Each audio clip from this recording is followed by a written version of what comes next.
So I'm so glad to be back in Florida where, yes, we love our heat, but we love our AC even more. And I know Glenn is laughing, but it was no laughing matter, depending on who you were around. But I am so proud of all of my athletes for World Championship. And I know I wasn't able to be live with you, and that's because I was at that event.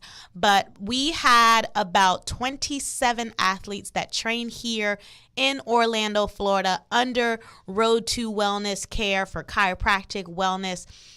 And out of those 27, we had 17 of them come home with a medal, whether that was a gold medal, silver medal, or bronze medal. So I'm really proud of all these athletes. I thank them for trusting me with their health. And there were some amazing things that happened at the track, but most importantly, all of our athletes were able to compete healthy. They all went out there and showed their stuff. I know pre-COVID, they had just been itching to have this event. And I've even had people ask me, what is World Championship? So World Championships is just like the Olympics. So you have athletes from all over the world. And for the first time, it was here in the United States. Never, ever has it been in the USA. But it's just like the Olympics. However, it focuses only on track and field. For many of us, whether you played a different sport, all of us involve running of some sort.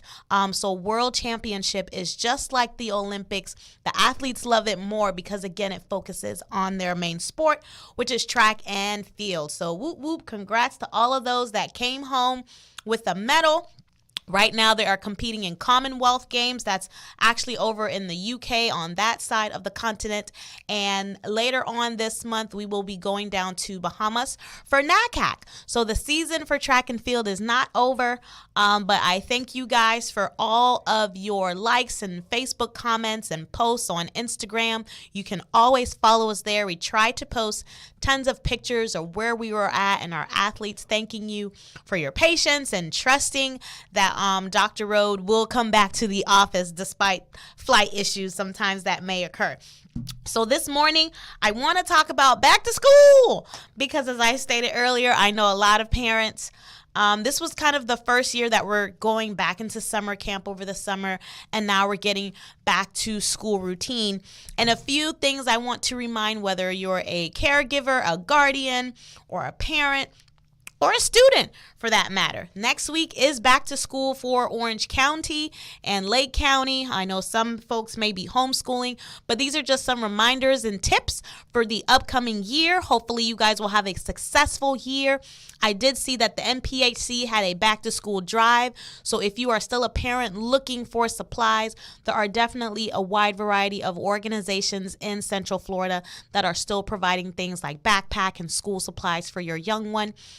If you actually want to donate something to the classroom, I was listening to a teacher and she said something that I had never thought about that was very profound. A lot of times people donate extra paper or pencils, but actually water bottles. Water bottles are highly needed. And for a lot of children who currently maybe are in an unsteady household, getting some water with them to take home, to have in the class, it's also a sense of ownership for them. So things like water bottles and backpacks are always needed and appreciated based on the conversation that I was able to have with some of our wonderful teachers that are getting ready to go back to school. So if you're in the store and you're picking up a few things, just again, don't forget to pick up a couple extra items to help your teacher out. But here are some things for back to school. Clearly, we're going to focus on some of the health aspects today. So annual school health screenings. This is something that we must do, especially around this time, whether it's for vision, hearing, or dental. They're commonly performed throughout the year. However, I just want to throw out some tidbits. If you have a child that's going into the 5th grade, now is typically the time for them to have a vision screening, for them to get their eyes checked or updated if they wear glasses, just in case. So typically this is performed around the 5th grade. Hearing, this can be done in K1, 1st grade, and 9th grade. And true story, I moved here from Canada. So my first year in the States, they actually had me get my ears checked. And come to find out, it wasn't because I couldn't hear. I could hear fine. However, I do have 20% hearing loss, but because I spoke another language, I never understood when the teacher was calling my name during attendance. So I sat there until open house, and they talked to my parents, and they were like, we're really concerned about Rhode. You should get her ears checked because she never responds during attendance. And it wasn't because I couldn't hear, it's because I didn't understand. So this is also the time. That's my first grade story. But hearing is often tested and needs to be tested during kindergarten, first grade, and ninth grade. And don't forget dental. Dental is done from K1 all the way up until 12th grade. Now let's go over some of the everyday issues that your child might be dealing with. Again, as a parent, as a guardian, these are some reminders.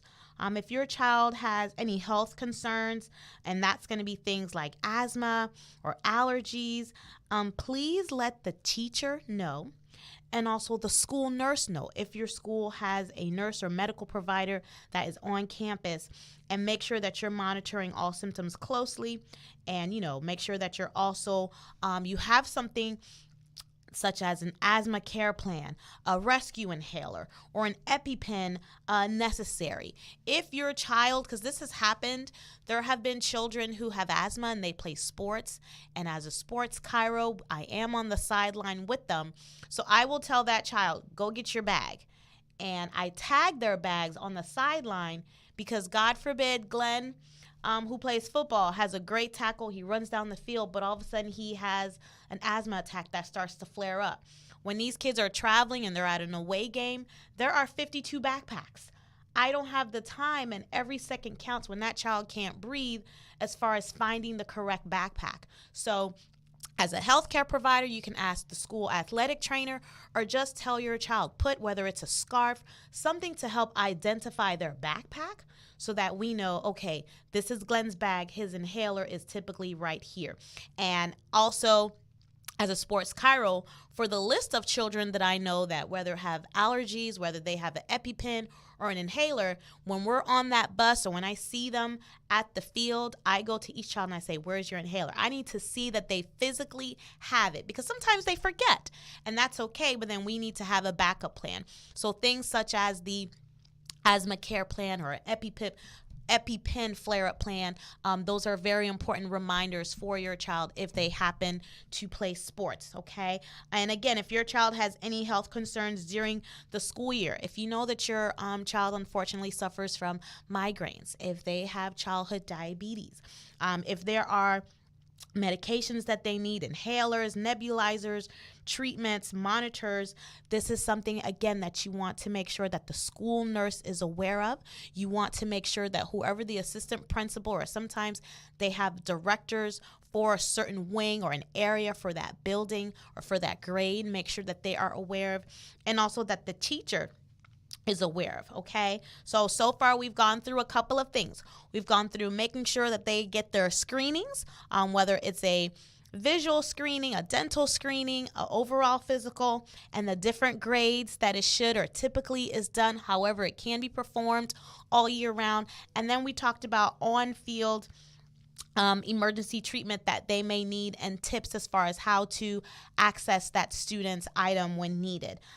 Please, please, please make sure, if you've changed your address, if you change your phone number, always make sure to update that with the school. Make sure that the child maybe has like a postcard or a piece of paper that you laminate that has your number, current phone number, and even an emergency contact on their backpack.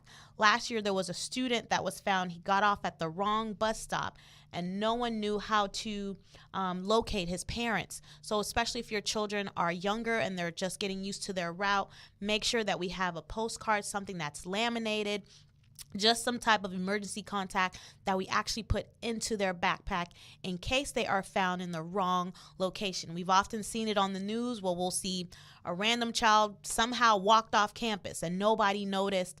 The school didn't notice, but they were found somewhere else. And as a parent, I'm sure that can be worrisome. But again, these are tips that we can help keep our children safe in our community. This is a big one. This is something clearly that I do, but sports physicals. Right now in our office, we are busy. Some of the folks have started football camp and training.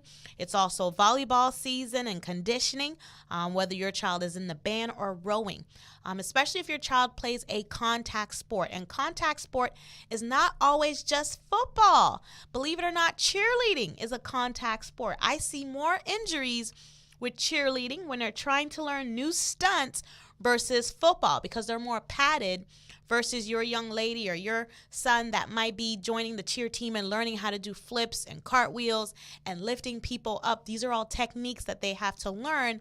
And although some of them may have a gym pad that has somewhat of a foam, accidents do happen. There are times when I see folks that have fallen on the gym floor or on the grassy field or on the side of the track, next to the football field. But sports physicals are needed. Parents, if your child is going into high school, they now are required to do a cardiac exam. So that's something that they have to do separately. That's something that's not typically required if they're doing Part Warner or if they're playing middle school sports. But once they reach the high school level, that is something that happens. They have changed the rules. And even for me, someone that does sports chiropractic, it is now required that it helps if your child actually does a pre-screening, and a pre-screening especially for concussion. I know they're trying to change some of the helmets, but now in our office, when I have children or young men or young women that I know will be playing a contact sport, what we automatically do is a concussion screening. So therefore, if during their sport, during the season, at any time there is a concern of them having a walking concussion, because that is such a thing, we at least have a baseline for them, and we can go back and we can compare. Oftentimes, parents don't have a baseline, and if something were to happen, there's nothing to compare. And this is how the literature is showing there are a lot of children who are coming off the field and they're being misdiagnosed because there was not a baseline that was formed at the beginning of the season. I've seen children who have said, yes, I've had 2 or 3 concussions. Parents, that's a red flag. As a child, they just want to play. They don't understand the consequences that can follow with having so many concussions. And that's also a conversation, if you know that is your child, that you must have with not only the coach for that specific area. So if your son talks to the head coach, but he's a D lineman, also make sure that you talk to that coach. Also make sure that you talk to the athletic trainer, because at the end of the day, you want the best for your child, whether that is a college scholarship, whether they go pro in their sport. But you want to make sure the only way that they are going to hit that level is if they get the proper care when they're injured and also when they're feeling well. And one of the big things that are being misdiagnosed during this time are the concussions. I've had so many parents come up to me and thank me. We definitely do a thorough examination. It is needed. When I sign my name, I never want to have someone come back to me and say, well, Dr. Rowe did their sports physical and they missed something. There have been times when I send children out to get their kidneys checked and come to find out they have stones. There have been times when there are children who I've written they need to go get a visual exam. And yes, they need glasses. This helps you become a better athlete. If you see the balls coming towards your face, but you can't see it, that doesn't help you perform well. So little things like that can make a serious impact. There was a gentleman who we did a sports physical, and during the football season, he got hit really hard on his side. So we were able to go back and reassess because he kept complaining of tenderness around the side, and they were worried about his spleen and different organs, and also they were worried about his ribs. Well, based on his assessment, he had a few cracked ribs. So we were able to determine, okay, you can't return to play. No, I was not his favorite person that day, I will admit. However, he later on found out that he had internal bleeding. So if we did not assess him, if we didn't have a baseline for him, this is a young man who wanted to play really bad. He was a senior. I'm sure he was wanting a scholarship, but that hit could have been something very deadly on him, and it could have turned out very differently. So parents, again, depending on the child's sport, depending on the grade that they're going into. Remember that if they are entering high school, they must do a cardiac exam. It's Florida. It's very hot, as you all may know right now. Make sure that they're staying hydrated. Kids don't like to drink water. Adults don't like to drink water, for that matter. But we got to make sure that they stay hydrated. If your son is wrestling, if he's playing football, when he brings that helmet home, make sure that he wipes it down. For my football players, for my wrestlers, they get the cauliflower ear, they get the bacteria because they're not washing their helmet on their face. You're like, well, why does he have all this acne? Because it's dirty. It's dirty. It just needs to be washed and clean. You can wipe down the pads. You can sanitize it. There are things that they can spray into their shoes, on their pads after each game to just get some of the bacteria off. When they're little, we're worried about them sharing toys and having different bacterias. If you know that your child, let's say, has a favorite toy, a favorite blanket that they bring everywhere, and they share or they don't share, or they put it on the floor, or they put it in their mouth for the little ones, yes, we're still concerned about hand and foot. But an easy thing that you can do, if they have a face steamer, or if you have a face steamer, you can steam that toy. The same way you sterilize a bottle is the same concept. You can take that toy, if it's plastic, and you just put in some hot water, and you just try to sterilize that item. That's going to minimize the germs. Right now, everyone going back to school, it's also going into cold and flu season. Teach your children, or you as the instructor or someone in admin, remember where to cough so we don't cough into our hands. A lot of folks, especially during COVID, we're still in COVID, precautions, but you cough into your elbow, or if you cough into your shirt, that way you're not spreading the bacteria. If there are spores in the air from your cough or for your sneeze, because we touch too much with our hands and we don't wash our hands enough, as we already know. And I know for some of you, it's not you. It's someone that you may know, but then we are touching different surfaces. So coughing into your elbow, coughing into your shirt, those are all ways that we can minimize the spread of bacteria. If your child plays a sport, if they have a favorite toy, things that they bring home, make sure that before they play, make sure before their games, I know for some of my boys, they like to look clean. They be like, Doc, you see my shoes, I'm clean. I got these armbands, but the helmet is dirty. The bag that you throw everything into is dirty. So make sure that you're encouraging them, parents. I know it's hard when you have teenagers, but to clean their items, okay? And if you have any concerns during that sports physical, make sure that you talk to their pediatrician. There are times during sports physicals where we also check the children for scoliosis. Scoliosis does not just cause pain or discomfort, but it can actually shorten their life expectancy. During the time that they're hitting rapid growth spurts, it's something that can happen. If your child is complaining of things such as knee pain, there is something called Osgood-Schlatter. And what happens is they develop muscles quicker than the bone is growing, and it actually starts to pull at the bone. So there are different braces that they can wear, different exercises that they can do to minimize that knee pain. If your child is constantly complaining of knee pain, please make sure that you don't ignore it. Please make sure that you send them out for an x-ray, a lateral x-ray, so a side view of their knee is what is going to confirm that, okay? So that's for my children involved with sports. Now, back to school means back to bedtime. A lot of us during the summer, we kind of extend that bedtime. Over the weekend, we extend that bedtime.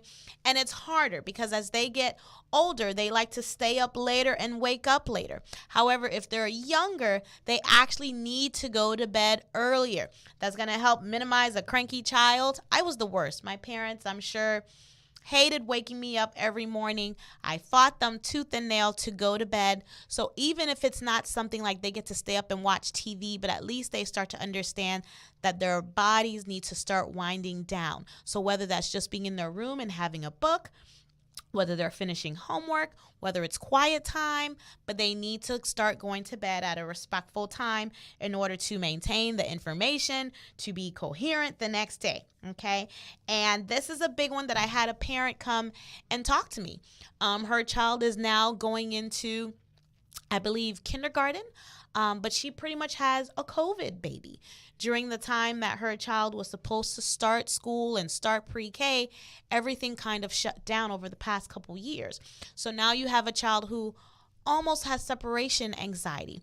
There are a lot of children, smaller children like that. The only person that they have been around for the past couple years is a loved one, is a parent directly, and now they are anxious or they show concern or they do not play well with others. You got to start talking to them. It's wonderful that you can always, there are teachers who have different patterns, and they can give that child extra attention. They can allow you to kind of gradually ease yourself out of that classroom. But it's a big tell, it's a big sign as far as how that child is developing. So if you know your child is struggling with things like anxiety or calming issues or separation issues, make sure that you talk to them about that and how it makes them feel. Make sure that you let them know that you are going to come back and get them.